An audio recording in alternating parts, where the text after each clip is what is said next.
Hello and welcome to Empire Builders, the place for entrepreneurs, business owners and experts who want to build an epic empire. I'm Nick James and thanks for joining me here today. In this episode, I'm joined by Alexis Kingsbury. Now, let me tell you a little bit about Alexis. He's the founder of Spider Gap and AirManual, amongst other companies that I'm sure he'll share and talk about. But for me, personally, one of the smartest guys I know, specifically when it comes to AI. He gave an amazing presentation at Expert Empires back in March. Feedback was incredible, and he literally blew our audience's minds with how we can use AI, how we can apply it in our businesses. So Alexis Kingsbury, welcome to the Empire Builders podcast. Great to be here. Thanks very much for having me, Nick. So let's kick off straight away. Let's get into AI. Sure. It's being talked about everywhere. It's in the media, it's in the press. Apparently, if you listen to the mainstream media, it's going to steal all our jobs. What do you think as a business owner? Where do you sit on it? How do we as business owners get the benefit without any of the potential downsides? Yeah, I love that. And you're right that in terms of media and so on, we've kind of had a period of, as at point of recording, about sort of 7-8 months now of lots of noise and hype around AI. Of course, AI has been in development and at various stages for decades. And really a lot of the noise and the increased hype that we're seeing as a result of the public launch of ChatGPT. And so I think for a lot of people, those things are synonymous, although of course there's lots of different forms of AI than just ChatGPT. That's the thing. I think because ChatGPT has been so big, like I think if you ask the general population what is AI, they would say this thing, and they would basically describe ChatGPT. Whereas you and I know that it's far bigger and far broader than that. Indeed, and so the range of what's possible in AI is so vast and is changing so quickly as well that it's almost moot, or pointless to try and almost keep up with every single part of it. Therefore, I think your question's really important, which is how do we actually apply it in the business? Because you can imagine, as you know, I'm a bit of a geek for this kind of stuff. My background is management consultancy and then creating software businesses and so on. And so when I saw new technologies coming out of AI that actually looked like they might be fit for business, which they weren't a year ago, I started to go, okay, let me understand this more. And I've spent a lot of time with other, frankly, geeks who also want to dig into this. And one of the problems is that the more you learn, in some cases, the more scary it becomes, and you start looking at, it taking all the jobs, or frankly, it leading to the extinction of the human race and all these sorts of things. So it's really tricky to get that balance of research right, where you are learning about it, but you don't end up paralyzed in fear or analysis paralysis, right? So I think, as you say, like, how do we apply this in businesses? And I think if I was to boil it right down, it's about looking at where are currently your biggest pain points or bottlenecks in your business right now, and then looking at how AI can solve those, rather than what I tend to see is the other way around. People start with, here's a cool piece of tech, how can I apply it in my business? And that is the slow way round. It results in derails in the business. It results in the business owner kind of spinning their wheels, trying lots of different things, and then go, oh, and now I found another new tool, and they're kind of chasing the shiny. Whereas if you start from what's the business problem that I want to solve, and then now more than ever, work on the assumption that this can probably get solved through AI or an automation or something like that in a way that even a year ago, 3 years ago, wasn't possible. Do you think we're going to see an increase in unemployment as a result of this? That's a really interesting question, because I think it depends over what period we're looking at, and which sector and which roles and so on, and how quickly it kind of happens. Because I think what we can be very confident in is that some roles, existing roles, are going to be less relevant or completely extinct. And I think it's more likely that it's kind of less relevant, fewer opportunities, or they're just lower paid because there's an opportunity to leverage AI to do them that, and particularly as AI develops, there'll be certain roles where you just go, yeah, I don't need to pay someone to do these things. Like one of the things, if we take video, over the last few years particularly, there's been an increase in the opportunity for business leaders to reach their audiences through social media, particularly through the form of short form content in videos, less than 60-second snippets of presentations that you and I have done, or interviews, or whatever it is. And that's fantastic, but generally requires a video editor in your organization or outsourced, and that can be expensive and therefore prohibitive for a lot of business owners. Whereas now there are tools, for example, Opus.pro have got, and there are others, and they're all developing all the time, but that's a tool where you can give it a YouTube link, and then it will take that video and it will create multiple short pieces of content. And so, and using AI to transcribe it, work out, and you can even tell it, like, here's the key themes and topics that I want to be pulled out. And it will use AI to pick those segments. It'll edit it. It'll cut the bits. It'll zoom in on the person speaking. So even if you've got a podcast like this one, it'll pick the person speaking. And then it'll even add captions and highlighting and emojis and so on. And it'll do that in like 10 minutes for a 1-hour video, right? Now, the speed at which you can get that. This is why I wanted to do this interview. I didn't know about that. Yeah, and of course, those are examples of where you can take something that would be normally something that perhaps a business can't do, or they would find expensive or just time consuming or whatever, and suddenly go, well, this is better than nothing. Like if it, and back to the lens to use is, what's the business problem? What's the thing that's holding us back? And if for your business, one thing that's holding you back at the moment is getting content out there on a regular basis to your audience that's relevant, what a fantastic way of making that low cost and quick to produce. Now, it's not perfect. And of course, professional video editors will say, oh, well, I'd have done that better, and and they would.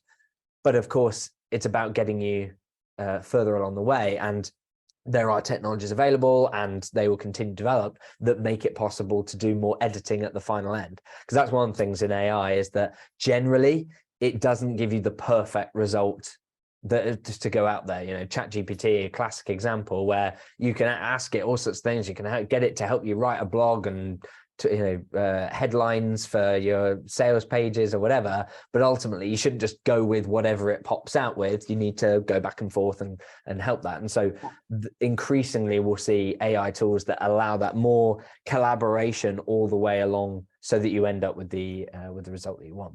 Yeah, and my view is, I think, if you've got, as we have, an in-house video editor, does that mean we fire our in-house video editor and save the salary? Well, no, I won't, but maybe others would.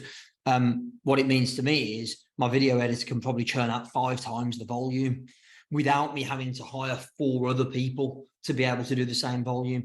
I think if I were a video agency and I were predominantly making my revenue from cutting up longer form content into short clips, I'd be concerned, and I'd be seriously thinking about how I can diversify my business model, because there will be a point at which people go, yeah, I don't need you to do as much work, or I don't need you to do any work at all, because I can get most of it done. And as you say, as the technology improves and increases, the gap will get smaller. The gap between, as you say, at the moment it can't do it as well as a professional video editor, but the gap's going to get smaller and smaller, to the point where at some point in the future, funny, one of the questions I want to ask you is, where do you see this in a year, 3 years, 5 years, 10 years time? The gap's going to get smaller as the technology improves. Yeah, and I think that, going back to that question around, so what does that mean for employment? I think you're right that in a business like yours, it still makes sense to have someone who's in charge of video and is both capturing it and editing it. The key is to make sure that you don't end up with a video editor in your business who isn't utilizing AI, and therefore isn't churning out 5 times, 10 times, 20 times as much for the same cost. And unfortunately, that's what I'm seeing in a lot of businesses. You have business leaders who go, oh, wow, I see huge potential in AI, and they'll lose an afternoon to ChatGPT or whatever. And they'll go, oh my God, this is like, and you know, we've got people who, you know, we gave away some of our guides to AI and ChatGPT at Your Expert Empires event. Like I've had people give me feedback where they've said, you know, I read this guide and the following day it saved me 5 hours on this job I had to do. And you're just like, that's amazing. And I love that for the business leader, but that's the tip of the iceberg when we then look at the rest of that business owner's team. Because as I say, for your video editor, what you want is that they embed AI into how they work and their processes so that you're leveraging them for their unique set of skills. Because increasingly, you're not going to value some of the things that previously took a load of time and expertise that can be done 80%, 90% of the way there with AI. What you will value is someone who can utilize those technologies to achieve the result. In the same way as, you know, if you had a video editor who said, oh yeah, my preferred approach is I record everything to negatives, you know, in film in terms of digital, and then I cut it all together in my red lamp room, and then I stick it together. Sure, it takes longer, but you know, the quality of that film, and you wouldn't value it. You'd say, no, that's ridiculous. Use some video editing software, please. And I think the same goes for AI. I think that's the mistake I see a lot of people making is seeing it as a straight up replacement. It's oh, well, you know, AI is terrible because it's going to take all these jobs, or we shouldn't use AI because it's bad for copyright and creativity and artistic license and all these sorts of things. And it's like, yeah, but it's just a tool. It's just a better paintbrush and a better keyboard, essentially. It's helping you, when used in the right way and embedded into your business processes, you can achieve amazing, and you and your team can achieve amazing things, but it has to be embedded in there rather than just this thing at the side that looks pretty cool. What if the business owner or leader either has no interest or hasn't had the time or inclination to really go into it yet? There might be a reason why I asked that second part of the question. Yeah, indeed.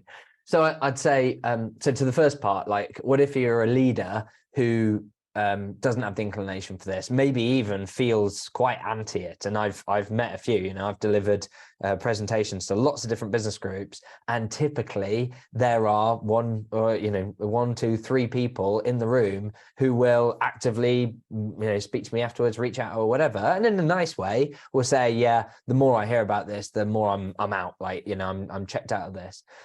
And my answer, the hard answer to them is then, like, that there's a risk that's the equivalent of 20 years ago saying, I've seen this whole internet thing, I'm not keen. Or social media, or social media like 10 years ago or whatever. Like, it's you can have that view, you're welcome to that view, but that view invites extinction. You know, yeah, I'm sure that during the Stone Age, when people were starting to work on bronze, there were people going, do we really need bronze spears? Like, you know, these stone javelins work perfectly well. And it's like, yeah, they get replaced by bronze wielding tribes, right? So there's always been that. And so you have to be very careful with a viewpoint that says, oh, I'm just anti this. If you've done all your research and you've decided that you're going to position your business in a particular way, in a particular sector, based on a really deep understanding, then maybe you can make that work. Maybe you can say, you know what, the particular type of business that we're doing means that we're going to avoid AI because we're this tailored artisanal like service, and that's what's valued. But people should be very careful with the business model where they haven't really understood it enough to be able to make that decision. They've just kind of gone, I don't like it, and therefore I'll avoid it. Because pretty soon, you know, initially no one around you seems to know much about it. Roll the clock forward to 10 years and even your grandparents are going to be using it. So it's not something you can just ignore. And so to the second point around, okay, so for a business leader who says, right, I get it, I need to learn about it, but I don't want to lose an afternoon. And I particularly don't want to lose an afternoon and have nothing to show for it. Yeah, so you've had the experience, right, Nick? To some extent, when I first started doing it, that's exactly what happened to me. In fact, the worst experience I've had of that was when I tried to learn TikTok, and that boy, I think I lost 2.5 hours. Brought my head up, was like, oh my God, I need to delete this app immediately. So it can happen. And that's one of the reasons why we created the guide that we created, along with a checklist that's for business leaders and team members so that they can get acquainted to this. And it's a checklist that takes 90 minutes for leaders or their team members to go through. It teaches them the basics of creating content with ChatGPT, creating images with Midjourney, reviewing what other current AI tools can do, and most importantly, considering how your business can use the tools. And what I've seen powerfully, like we work with one of our clients, a training provider, and I was invited because we're doing some work with them through AirManual to improve their processes and so on. I was invited to their board meeting, and while sitting there, like they were talking about their biggest issues to discuss. And I said, out of interest, like I noticed that AI is not on the list, and they said, oh yeah, we've asked our head of IT to look at that. I was like, what? Like, as a training provider, AI presents one of the biggest risks to your business model over the next coming years. Like, how can this be oh yeah, we're asking IT to look at it? And I showed them a couple of things, and they gasped in the same way as some people did at the Expert Empires event that we did, and go, oh, okay, yeah, we need to look at it. And they all took as their board action to go and review the guide and complete the checklist. And what I loved was it meant that each of them went away separately and came up with their own view of how does AI change what create risk in our business, change how we do things, and where are the opportunities, both at a business level and their individual teams. So, you know, you had your head of marketing thinking about it, your head of operations and HR, your head of finance, like all thinking about how does this apply. And that's the key, is you don't want to lose your afternoon or your weekend to just learn a load of cool stuff, particularly because a lot of the content that's out there on AI is here's something cool, or here's the latest thing that OpenAI have said, or, you know, here's the latest bust up between Microsoft and Google. Instead, what you want is the practical application. And, you know, we can, if people would like the guide, we can share it in the show notes, but it's airmanual.link/AI/ebook to get that. But like, whether they use the guide and that checklist or not, that's the key, is rather than just approaching it as, okay, I as leader, I'm going to learn a load of stuff. Instead, it's about how are you going to make sure that you and your team are learning things and continually asking the question, okay, so how does this apply to the business? And importantly, as we said, you know, I said early on, and try and start from the other way around. Start from what are the current bottlenecks and pain points in the business? Where's there currently friction for my customers that plausibly I could remove using AI or whatever it is? So I think that's how you kind of avoid that, is come at it from a very pragmatic angle. Does that make sense? Does that answer your question? Yeah, it does. We'll definitely share that link in the show notes and in the description, because I think that'll be valuable for everyone, me included. Definitely need to go through that. The truth is, I don't know to what extent we are actually using AI in our various different departments.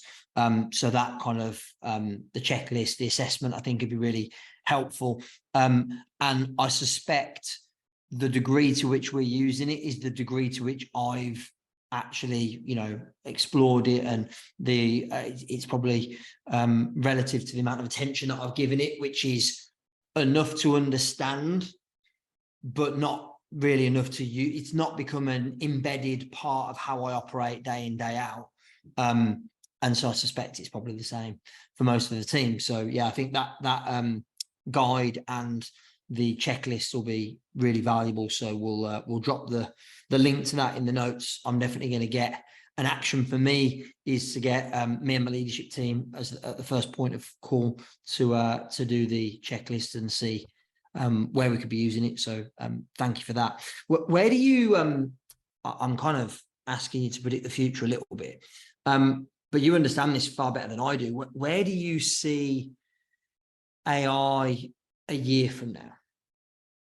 Like, what differences do you predict there'll be from where we are today? And we're recording this in July 2023. So where do you see us in July 2024? Yeah, it's a really great question, and it's really challenging, of course, because as soon as you start to put time periods on it, it becomes a bit tricky, because when you kind of remove the cap on what could happen in future, it becomes almost easier to go, well, here's the things I know are going to happen. The tricky bit is when. So if we're looking at a relatively modest period, right? 12 months, sorry? Remove the time and just say what can happen, what do you know is going to happen, Yeah, and what could happen, and then maybe we can talk about some hypothetical timeframes. Yeah, so I think some of the biggest things that are going to come out. So the first thing is that if we look at what we're already seeing in a continuation, so we're already seeing loads of tools out there that are created just like on the back of AI, and there's a risk of that being a little bit of a dot-com bubble, like as we saw in the early 2000s, where anything .ai becomes this like special magic for PR and investment. And so I think we'll see a bit of that, and then there'll be a massive shakedown of those businesses. I think actually where you're going to see some of the more exciting stuff is where you take existing products, services, and tools, and where they start to utilize AI in their businesses. So for example, if you take Daniel Priestley and ScoreApp, they've looked at their business and said, okay, we help people to build scorecards to help them capture leads, qualify leads, and so on. Their biggest problem was getting someone to actually create their scorecard and the associated report, because it's a great tool, but creating a scorecard, particularly if you haven't quite got the model in your head right and you're not great at copywriting, can take days, weeks, months, and you give up on it and it doesn't happen, and therefore you churn because you cancel your subscription because you've not managed to create your scorecard or the report. So what I love, when I saw Daniel Priestley starting to look into AI around the same time I was, one of the things that I really loved seeing from him was where he was clearly focused on how to use AI to solve some of their biggest friction points. And so that's what they put into ScoreApp was using AI to help you create your scorecard. So you could tell it, here's my target audience, here's what I help them to solve, and it would give you prompts as you go through to create that. Now, I think we're going to see more and more of that embedded into existing tools that we already use, and that's going to provide loads of benefits. There's going to be a variation in quality of that. But I think that will help us solve problems. And for us, for example, at AirManual, where we're essentially helping teams to document their processes, their onboarding, give their teams the guidance that they need. One of the biggest challenges we have is where you've got a business leader or someone in the team going, I need to document this process, but a blank page is a bit scary. So we're currently, and we'll be releasing it soon, adding the ability to essentially go, right, I'm creating a checklist. What's the process going to help you to do? What's the outcome of the process? And then it would help you draft the steps using AI and integration into ChatGPT-4 to go, okay, well, these are likely to be the steps. And then, of course, you can change it and so on and add the detail. But by using that collaborative back and forth with AI and even getting it to help you review your checklist and identify ways in which you can improve it based on best practice, you can imagine that removes a fundamental barrier to people solving these things. So that's one of the biggest things I see, particularly over the next 1 to 3 years, is that tools utilizing this stuff to help you overcome some of the biggest pain points that previously would have held you back. If you think about in pay-per-click advertising and so on, in fact, a lot of this has already been implemented, particularly by Google, the ability to create multi-variations on your ads. It's something that we all know we're meant to do. Same thing for A/B testing your sales pages, your landing pages. These are all things that we all know we're meant to do, and yet it's hard.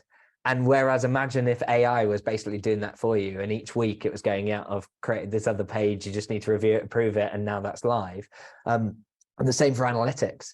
We all know as business owners that we should be looking at marketing analytics daily, weekly, to look at what's working, what's not working, and cut our spend on stuff that's not. Yet most of us might maybe look once a month, once a quarter, once a year, or never. Now imagine if actually you've got it embedded into your tools so that actually the AI is just saying, hey, this doesn't appear to be working, here's why. As a result, consider turning it off or trying something like. Those are the things that I see over the next few years, particularly, are going to make the biggest difference.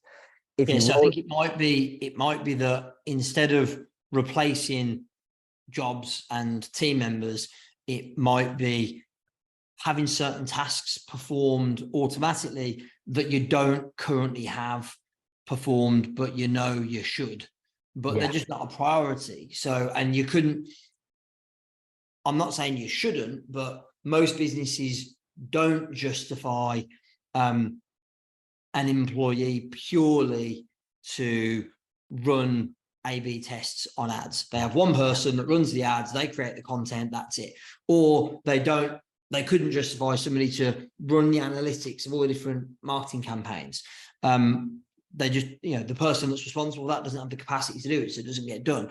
And I think what we're doing here is we're increasing the capacity of your existing team. Interestingly, you mentioned Dan Priestley. I was chatting to him a couple of days ago. We were on a Zoom call, and he was showing me some of the new integration and how he's got something built in that when you've run your scorecard, maybe you've had a couple of hundred people that have gone through it. It will then automatically create a press release which shares that information. It will say, so, according to a recent survey by Alexis Kingsbury, 67% of business owners say this. And it will create that so that you can literally just copy and paste it and send it off. And so there's lots of things like that. Do you know, I didn't ask him this, is that just a ChatGPT 4 integration, or is that a separate tool that he's using? In most cases, that's a ChatGPT 4 integration with some clever prompting, right? And so one of the nice things is you can, particularly for software companies like mine, is that you can prototype really quickly, because what you can do is basically say, right, ChatGPT 4, like logging in through OpenAI, you could say, okay, here's some text. So in our case, for example, for business processes, here's what a process needs to do. So for example, how to send an invoice.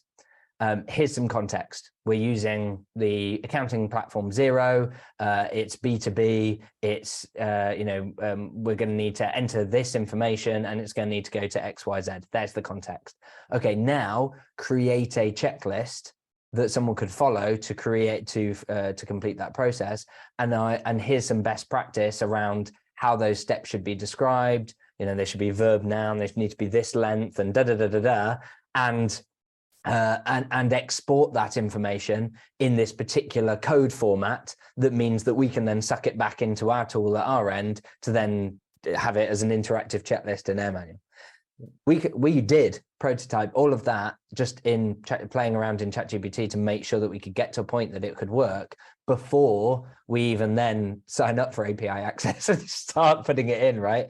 And so that's the amazing thing, is that these tools, these infrastructures, etc., that are being developed are going to provide all of this potential. And of course, at the moment, the big models are ChatGPT and Bard and so on. Over time, we'll see a few more, but like OpenAI has done such a good job of positioning itself where it is and being that infrastructure, and where we're at currently in terms of the cost of that infrastructure, etc., and cost of queries, means that they're in a really good position for businesses to kind of build off what's created.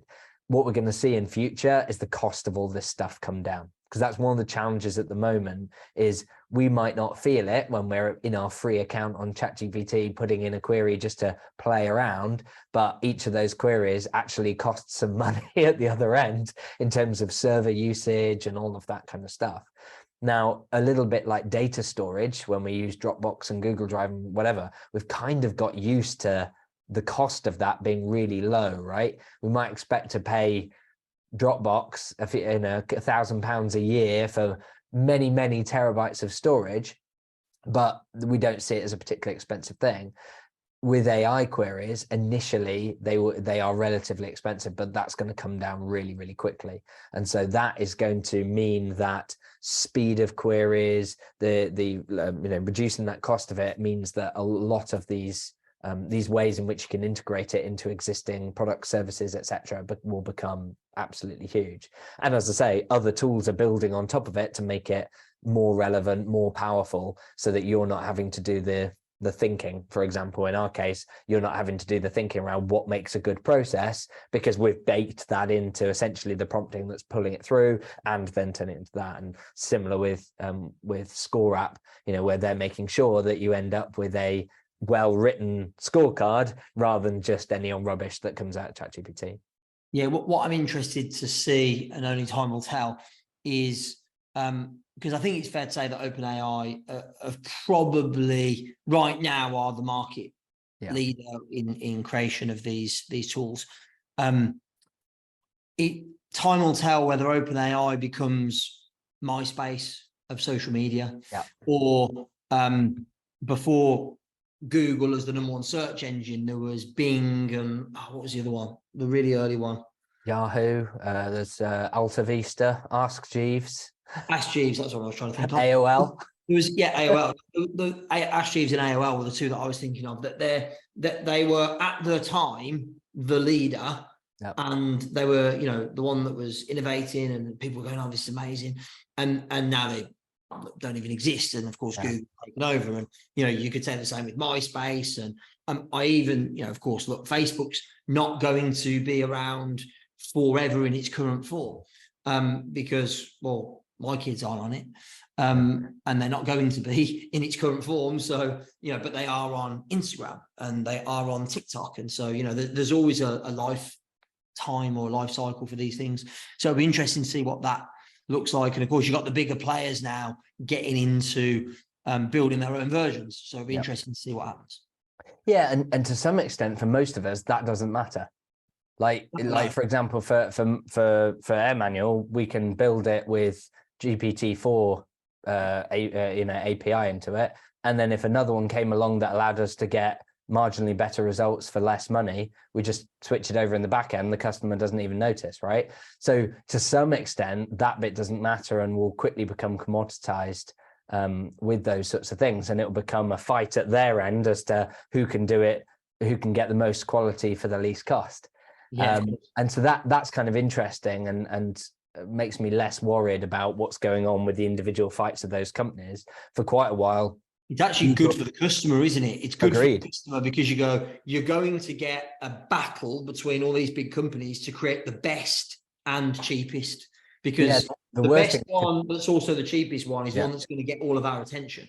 Yeah, and the worst thing that could happen for us is that the others give up and you just ended up with one, right? It's interesting that Google for a long time were ahead of the curve on AI, but they kept everything behind, you know, hidden. Basically, they occasionally showed something, but never made any of it available, for two reasons. One being they felt like there was too much risk out there in the world if they brought it out and whatever, which there are some fair arguments to suggest that. And there's some prominent people that have come out of Google now and speak regularly about, you know, the risk to humanity of some of this stuff.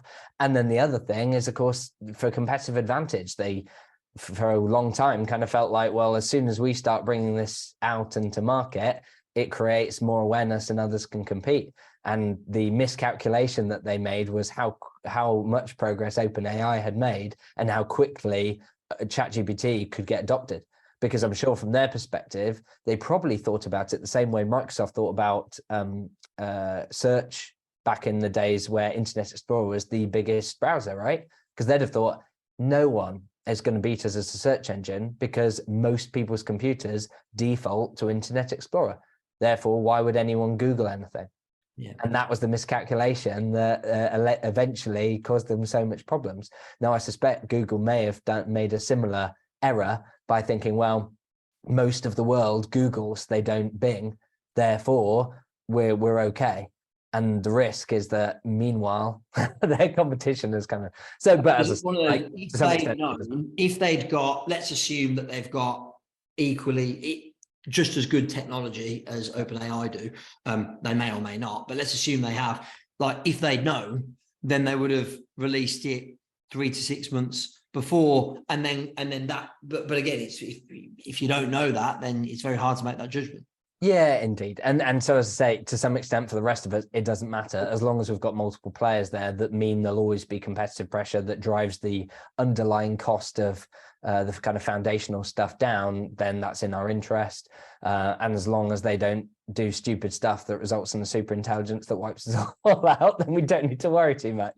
But as long as that bit doesn't happen, like, for our own business's sake, we need to be working out how we embed this in this, in our organizations, and how we're applying it in our businesses and our processes with our teams. We've worked with a number of clients where they've solved fundamental problems in their business with AI that previously they couldn't do. So, for example, we worked with a podcaster, Anna Moran. Her background was a radio DJ. She created a fantastically successful podcast.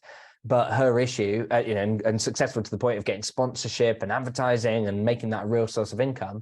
But her issue was, as a ex-radio DJ, she had very high quality standards for what she was putting out. She was the podcast editor and couldn't do more episodes because of the amount of time it would take for her to edit. It would take her like a couple of days. And so when we spoke to her, and she actually won a competition on our podcast on De-Stress Your Business, where we gave away an iPad and a workshop with us. In fact, that was advice that you gave, Nick, on running the workshop as part of Mastermind I attended. But she attended this workshop, and we identified this as one of the bottlenecks for her business. And so the first thing we did is like document, okay, what's the checklist for editing? Because she felt, well, I can't delegate this out and free up my time, remove myself as a bottleneck, because it'll cost too much. I'll have to hire a £150 an hour podcast editor for 2 days. It'll just cost me too much for every episode. So first we documented it so that firstly, it didn't need a podcast editor. You could use a £25 an hour VA to follow the process. And then secondly, we said, well, where in the process takes the time? And we did a bit of Googling and showed her how AI tools could solve some of the biggest problems. So one of it is, one thing for her that took a lot of time was removing ums and ers and filler words from the episode. And we showed her how, using a tool like Descript, you can remove all the filler words with a couple of clicks, and it just does the whole thing. And then you can edit the entire episode like editing a Word document. And so stuff like that, when you then embed that in the process, it meant that what would have perhaps cost her normally £2,000 to £3,000 per episode to edit, it becomes £100 an episode, because it takes less than half as long, and you don't need someone as expensive to do it. And so I think that's the key when you go through that process of looking at a particular pain point. In that case, essentially one of efficiency and cost, you can fundamentally remove bottlenecks. We've talked about examples at both ScoreUp and AirManual, where it's fundamentally removing pain points for customers. In fact, I was talking to a business owner who they essentially help people kind of sell and do outbound sales for them. But one of their issues is that often the customers can be a bit slow, reticent, etc., on providing the kind of guidance that they need so that they can go out there and sell on their behalf. So, what are our unique selling points? How do you want it to describe, and so on? And we were talking about how actually you could utilize AI to help the customer to get some of that stuff drafted faster and remove that as a bottleneck. In fact, what he could actually do is, using the sales conversation, take the recording of that, put that into, using AI, create the transcript, have that then processed by like ChatGPT with some prompts in it to basically go, yeah, here's the draft answers to these questions. Based on our initial conversation, here's our understanding of what your product is. Here's our understanding of who your ideal customer is and the benefits you provide, and so on, all drafted out so that the business leader isn't starting with a blank canvas that means that they take weeks or months to kick off the project with this supplier. So there's all sorts of ways in which business leaders can kind of implement and use this in the business to fundamentally remove bottlenecks. So the question then that I really want to ask, selfish question, sorry, listeners, viewers, we're a client of yours. We use AirManual. You've been in our mastermind for 6 months now, 9 months, something like that. So you know enough about my company or companies. How do you think we could or should be using AI in our business? Like, where do you see the gaps in my business that AI could or should be implemented?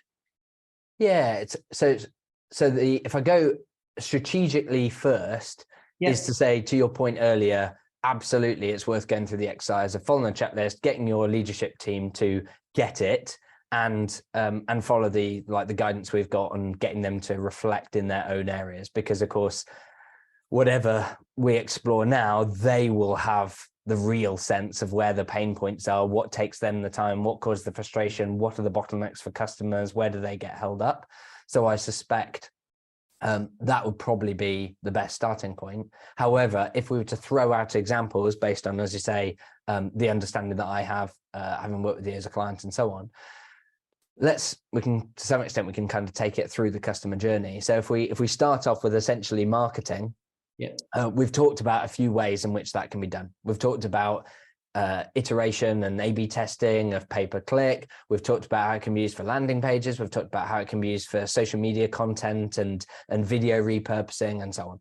So fundamentally, you could take a whole area of the business that currently, to achieve X result, requires Y resource, and you could say, actually, for the same resource, we're going to create 5X. And put more content out there.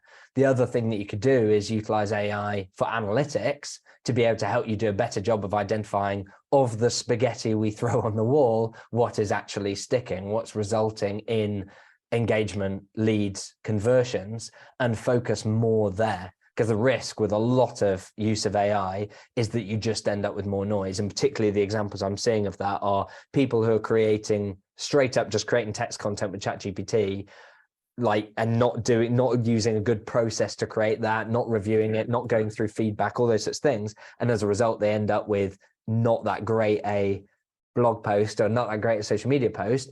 Similar, I've seen it for people going, oh yeah, I can use I can use tools like Synesthesia and Steve.ai and so on to create videos with AI voiceovers and animations and so on. Fantastic. But of course, if you've not made sure that they're really well designed for your target audience, that speak to their pain points, that really land your key benefits and provide a good call to action and whatever, it's not going to do anything for you. It's just going to be noise out there. And so that's what, we need to get a balance right of how AI is used there to make sure that you're doing it. But it means that the resourcing, particularly human resourcing, can be used to focus on what works and what's likely to work, and taking things that have worked in the past and saying, okay, let's say there was a webinar or something that you did that went down really, really well. It's like, well, let's repurpose parts of that rather than just repurpose your entire catalog of everything you've ever created, which will have varying degrees of success. So I'd say that's one area on marketing. Sales is a really interesting area. I'd say that some of the areas I'm seeing people get great results on for sales would be things like using AI for recording and transcribing sales conversations. So there is, using tools like Fathom or Otter, you can have them join your Zoom call. And I think there are other tools for if you need to have it on your phone or whatever, and that will then record it, create the transcription, and create AI summaries of the conversation, which speeds up the salesperson's ability to then kind of capture the key, the salient points, put that in the CRM and all those sorts of things. And in fact, with my team, we recently took a part of our process. So when we have discovery calls with customers, we'll ask them a series of questions. What are their pain points? Get a real understanding of what's the impact we can have for them, and explore whether AirManual is a good fit and make a recommendation. We were finding typically after a discovery call that take us about an hour to do all the follow-up exercises. Send the email to them, send them a call satisfaction survey, put all the information in our CRM, post a summary in Slack to let the rest of our team know.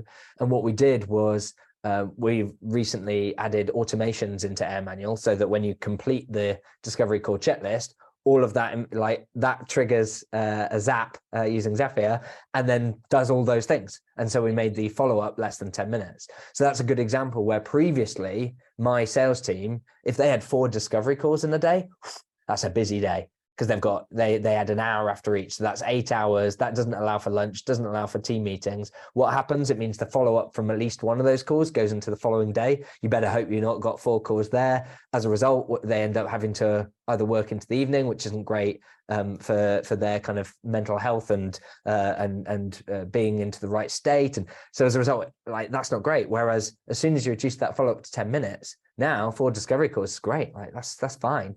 So what I'm hearing repeatedly is increased capacity in all areas of your business, so that the people you've got can be more efficient, more effective, more productive, happier, all of those things. I'm hearing that again and again. So we've talked about marketing, we've talked about sales. Where else could you see me using this? Yeah, so for you guys, one thing's that, and as you say, I've been a mastermind member for about sort of 6 months, 7 months, but actually you and I have kind of been in each other's circles, and I think I attended, first event I attended of yours was probably back in like 10 years ago or something, right? So as a result, I've seen your journey as a company and some of the services you've offered. And I know that one of the challenges that some of your clients have is doing a good job of things like landing pages and brochure copy and all those sorts of things, and sales copy. Now, I know in the past, you've had varying services where you've said, okay, well, maybe if this is the biggest blocker, maybe we'll provide this. And so as a result, we'll do like a strategy day and we'll collect that. And then we'll have our copywriters write this for you. And then, and so you kind of, over the years, you've kind of changed your offering to try and provide the best outcome for your customers to achieve that. Now imagine if essentially that's something you could offer powered by AI. If your team could work out, and I know that you already have this, right? Because I know through the mastermind, I know that you've got workbooks for 6-figure mastermind, 7-figure mastermind, 100K mastermind, etc. You've got workbooks on exactly what you want your clients to go through. However, the vast majority, unfortunately, don't go through them, right? They don't follow the formula that works. Part of the challenge is, of course, when they hit something like, right, describe your key benefits, or write a 3-pager white paper about whatever, they hit the roadblock and they end up spread too thin and they go do other things that, procrastinate anything that they can. Now imagine if you could say, well, actually, what if we could help them achieve that? What if we could utilize AI so that we have a conversation with the customer, or we get them to fill in a really simple form? And in fact, you could create this, and we could do this in AirManual, right? We could create a checklist that your client goes through with some guidance and with some form fields, and then we could have an automation at the end where they click complete checklist and it sends it to a thing and whatever. And so we could take all of that and create these assets, drafts of these assets, right? So that rather than saying, hey, you've got to create X or Y, we could say, here's your draft brochure, here's the copy that needs to go on your homepage, or here's, and just kind of shortcut a lot of those objections so that it won't be perfect, but it'll be a good starting point. And so they're iterating on their 3 unique selling points rather than having to go, oh God, what are they? It's like, well, you answered our questions. We asked you what, for example, you might say a good coaching question, because again, there's something your organization knows, how to ask good coaching questions. So you might say, yeah, rather than say, what are the 3 unique selling points of your product, which your customers really struggle with and they get too caught up in themselves, you might say instead, for the last customer that bought from you, what was the main reason that they bought from you? And you might go, yeah, okay, that's an easy question by comparison. And so you might say, yeah, what are those questions? We can take all of that information, then use it for AI to create a brochure for that program, exactly, or a lead magnet for that business or whatever. Yeah, exactly. And you could sandwich it, right? Because you've got the coaching up front to create some of the checklist, or maybe you do it through a conversation or whatever. Then you have the AI bit that creates the copy, and then you do the tidying up bit that turns it into a glitzy looking PDF, because you've got a template that you use to make it look good. And then you go, there you go. Now, like, tweak, customize, whatever, but that's your starting point. And so, and previously that'd be a nightmare for you to have done. That would have been, that would have been weeks of work. Nightmare for us, nightmare for the client. That's a really, really great suggestion. Alexis, I could talk to you all day about this. Because what's interesting? I'm not the sort of person that geeks out on this stuff. But when I meet somebody who does, I get really curious and I go, right, like obviously you know my business, so I just went, how do you think I could or we should be using it? And I've scribbled down loads of ideas there, and there's some really, really great suggestions. Hopefully this has been stimulating for our audience, our listeners, our viewers, to think about how they can or they could be using AI. We'll put the links to the guide and the checklist in the show notes, in the description, so people can get access to that. So thanks for offering. Is there anything else? Where else can people find out more about you, about AirManual, of course, which is a great tool? Where can they find out more? Yeah, sure. So I'd recommend that if people are interested in kind of learning more about AirManual and how does it work, and why do Nick and the team use it in their business, go to airmanual.link/discover, where you can find our guide that covers both understanding AirManual, but particularly how do you solve some of the biggest problems in your business around freeing up time, stopping repeated mistakes, onboarding team members faster, and removing dependence on key people. So check out that guide. There's our website at airmanual.co, where people can book a call with one of our consultants to kind of get a demo and explore their own bottlenecks and get a plan to address those. And if people are interested in learning about me or connecting me on social media, you can find me at alexiskingsbury.com, where all my links are there, and there's videos of me presenting and being interviewed on podcasts and all that kind of stuff. Wicked. Thank you so much for your time. Really appreciate it. Hopefully it's been as valuable for our audience as it has been for me. We'll pop some of those links in the description, in the show notes, so people can check them out. And thanks again. See you soon. Been a pleasure. Thank you very much, Nick. Okay, that's it for today. Thank you so much for listening to Empire Builders. Please subscribe, leave us a review on Apple, on Spotify, on other platforms, and share the love, tell your friends. Remember, till next time, the more you connect, the more you collect.